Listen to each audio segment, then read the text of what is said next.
Hello Tennessee Craft. I hope everybody out there is doing well and not getting too stir crazy. Um, I am lucky enough to have a studio space very close to my home so I can still be making. I'm super thankful for that.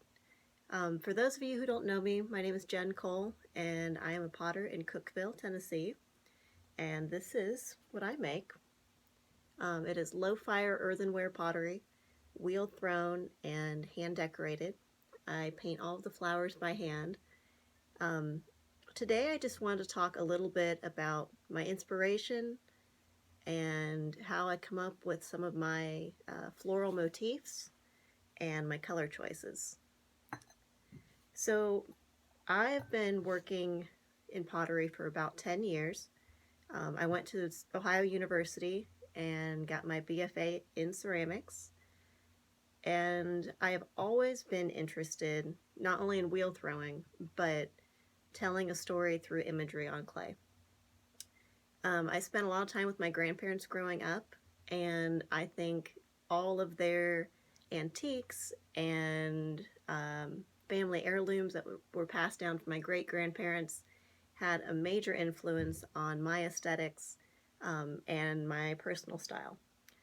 So a couple examples of that. My great-grandmother did a lot of quilting and embroidery and tons of crocheting and knitting. She was a very talented person. And of course, after she passed on, my grandmother hung on to all of her beautiful things. And some of my earliest memories are using the quilt that she made and that my grandmother finished. And the quilt had all of these beautiful squares from dresses that she wore when she was in the diner in the 40s from my hometown, and plaids that came from my great-grandfather's flannels that he wore when he was out in the fields. And I found something really fascinating about how you can associate memory with fabric. And when I was getting ready to do my thesis show for my undergrad degree, I thought really heavily about how that imagery could tell a story and how I'd be able to articulate that idea in clay. So I guess fast forward 8 years or so, and I'm still interested in that concept.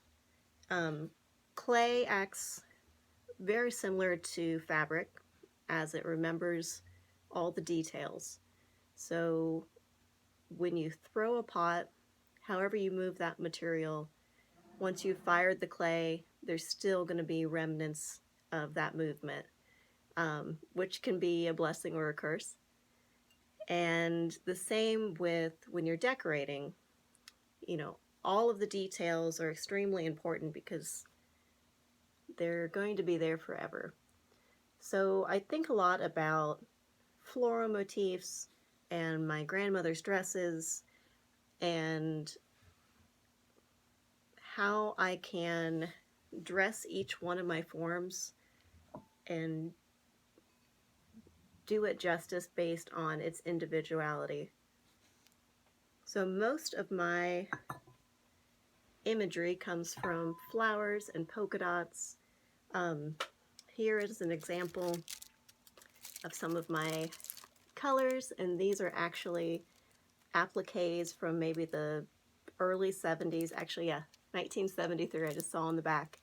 And this was out of my great-grandmother's stash of appliques and knitting needles and all kinds of crazy sewing things that she hung on to forever, and my grandmother was sweet enough to pass down to me. So these colors come up a lot in my work. Here are some of the blues and the pinks. I try to stay fairly true to colors from the 40s through the 70s. I think those colors were really beautiful, and we don't see a lot of them today.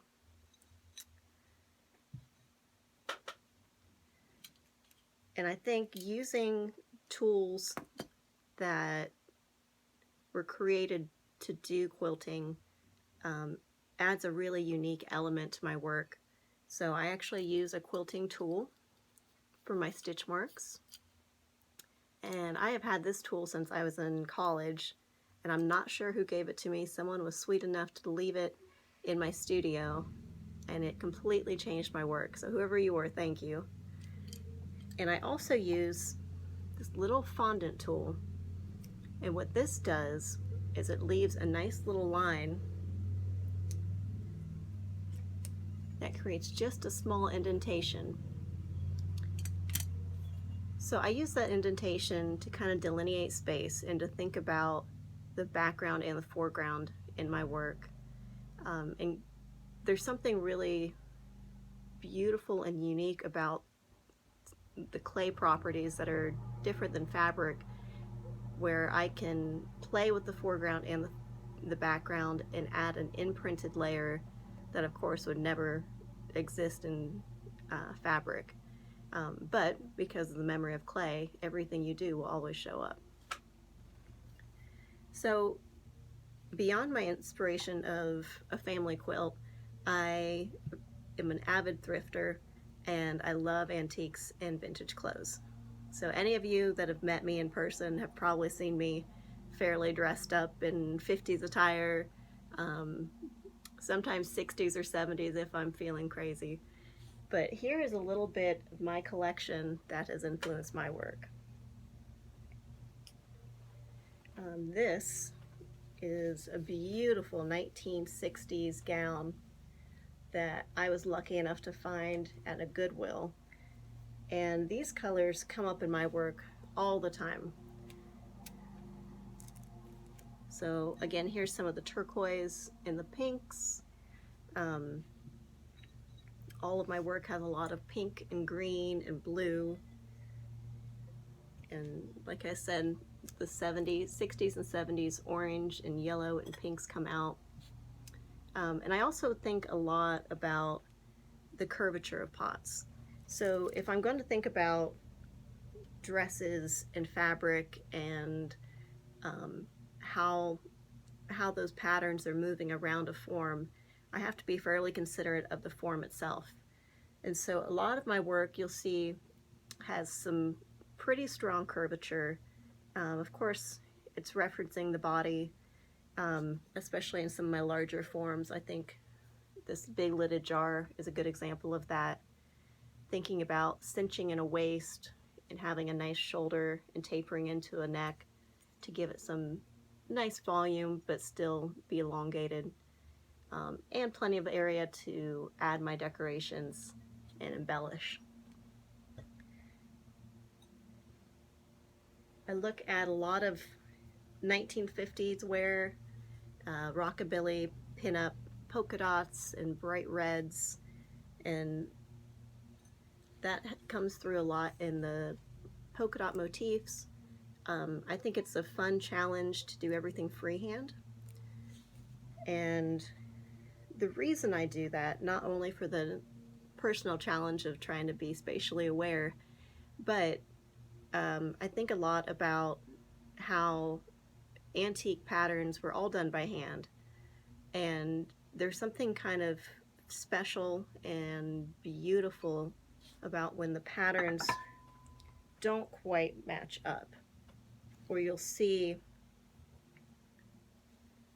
where just a touch of the print maybe didn't actually come through. It's probably hard to tell, but like on this little leaf. And so I think about that a lot when I'm hand decorating all of my work. Let's see if I had any other good examples. The way that the screen printing worked and how all of these patterns were unique to the person who made them.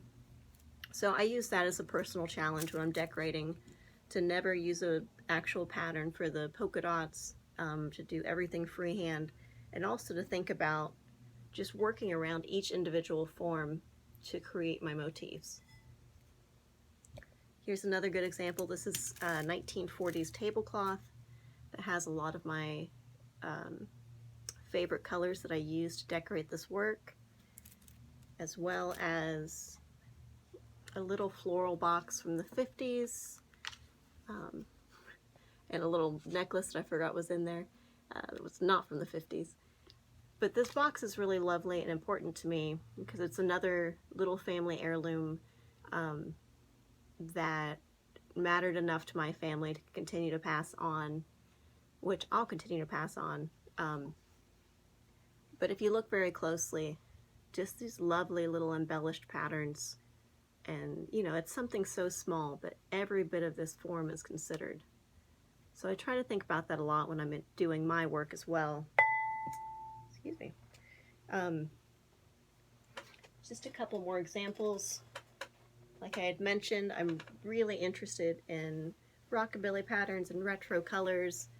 And so here's a super fun dress. I believe this one was from the 60s. And if you see the waistline with that really beautiful curve, I was inspired by that, and they came out in these little earrings. So I think it's really fun to pull from a lot of different sources, and I hope that gives a little bit of insight into my ways of making and ways to think about making outside of just looking at other forms that are similar to your own, or looking at other work in the same media. I think it's really important to kind of expand and draw inspiration from the life around you. And I think that's about it. So if you'd love to learn more about my work, you can visit my website. It's www.jenncoleceramics.com, or follow me on Instagram at Jenn Cole Ceramics. And thank you so much for your time.